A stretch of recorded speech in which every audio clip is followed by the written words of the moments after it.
This video is brought to you by viewers like you. Thank you. Be sure to subscribe and help get this video to 2,000 likes.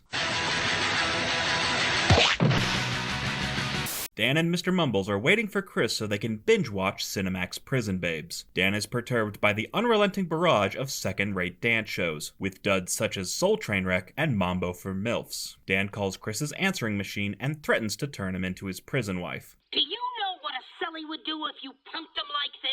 A shanking, sir! Dan leaves to beat up his best friend when he finds Stoner SpongeBob dancing on the hood of his car. The hippie flees as we get the most out-of-pocket line for the whole episode. What is going on with all this dancing malarkey?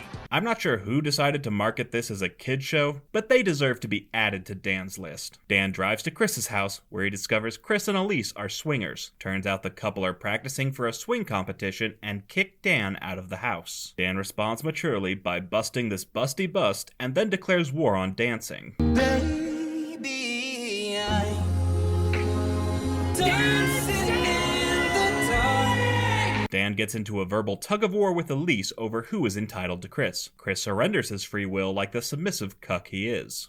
I'm getting a lemon bar. Elise threatens to shove her taser blade up Dan's jerkhole if he gets in the way of her dance contest. That night, Chris goes to confront Dan, only to find out he's planted a bomb under the dance hall. Chris explains how Elise has only ever had one childhood dream. To find some big, stupid guy and ruin his life? Mission accomplished. Damn, Dan really is dropping bombs. Chris has no choice but to notify Elise, who I'm starting to think is a grown-up DW from a different dimension. The two track down Dan and head inside the makeshift mine, with a canary to boot. So I just looked this up, and apparently canaries were used in mines because they would instantly die if there was any carbon monoxide present. Why would Elise subject this poor bird to that? Elise traps Dan in a chokehold as we find out why she actually entered the dance contest. I'm finally going to live my dream of winning a dance competition. You said entering. Yep. Turns out Elise is only doing the contest to feed her incessant need to win at everything she does. She says Dan can have Chris when she's quote-unquote done with him. Chris tries to stand up for himself while his wife and best friend negotiate for him like a piece of property. Dan passes on the deal as he too is not a quitter. Chris gets distracted by the canary, giving his wife ample time to murder Dan.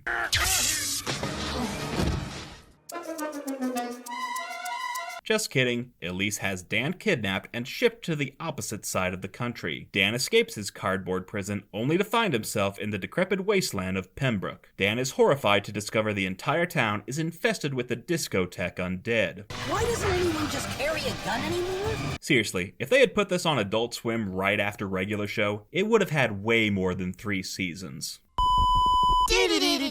Commercial break! Meanwhile, Elise is working her husband to death, who is starting to worry about Dan, because apparently she didn't tell Chris that she shipped his best friend to the hellscape that is North Carolina. Not only that, but she also left Mr. Mumbles in Dan's apartment all by herself. When I looked in the window, Mr. Mumbles was looking awfully thin, and she wasn't moving. Damn it, Elise, do you want to get John Wicked? Because this is how you get John Wicked. Elise gaslights her husband and tells him not to worry about Dan. Communication, Elise, that's like relationship 101. Chris demands to know the truth, and Elise finally admits she mailed him to the epicenter of dance fighting to be disciplined. Oh, kinky.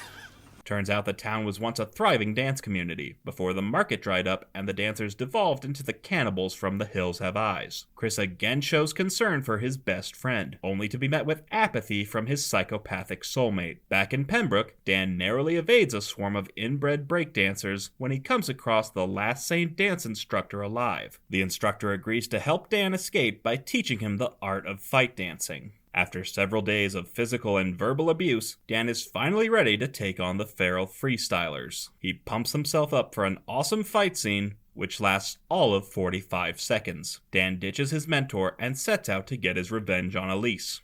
Vengeance is my true north. Actually, Dan, you'll need to go west to get home. You've already taken your vengeance on the north. I hate Quebec. I hate it. I hate it. I hate it. Back in Pasadena, Elise drills Chris so hard that he ends up with a hairline fracture. Elise tells him to suck it up and walk it off. Chris insists on filing a missing persons report for Dan, while Elise is still hellbent on winning the contest. She distracts her husband with her feminine wiles as Chris reverts into a pacified man baby. You don't worry about anything except bringing home that trophy. Trophies are shiny. I will bring shiny home to you.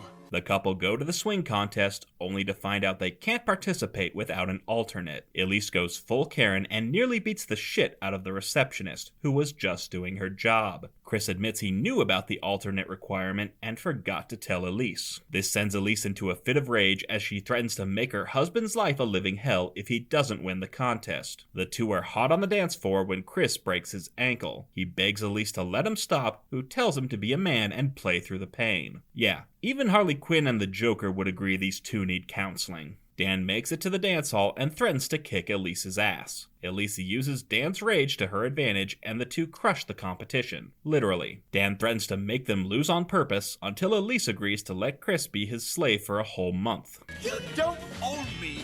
The two spend the next 3 hours hate dancing, while Chris is left to wallow over his broken ankle. The two win the contest, and Elise trips Dan on purpose so she can have the trophy all to herself. Jesus, Elise, does your ego need to be fed that badly? I know your parents are assholes, but you can't use your childhood trauma to justify your shitty behavior. The next week, Chris is kissing Dan's heel when they find out Dan's tunnels cause the dance studio to collapse, and since Dan can't take out his anger on Elise, he decides to beat the crap out of Chris instead. What a guy. And we never see Mr. Mumbles again. Until 2 episodes later, because while the writers wanted to trick us into thinking Dan's cat was dead, the network screwed them by airing the episodes out of order. Geez, remember back when airing episodes out of order was the worst thing a network could do to their cartoons? Better days. Let's review. Elise entered her husband in a dance contest against his will for the sole purpose of fulfilling her childhood fantasy, even though it won't fill the empty pit she calls a soul. When Dan threatened to ruin the contest, she had him shipped across the country with a goal of having him murdered by dance zombies. She threatened to beat up a receptionist and pushed Chris so hard to win that he broke his ankle. She ignored his pleas for medical attention and then ditched him the second she found a better dance partner. And even when she won the dance contest, she refused to share the limelight with anyone, and gave up her husband to be Dan's bitch boy for a whole month.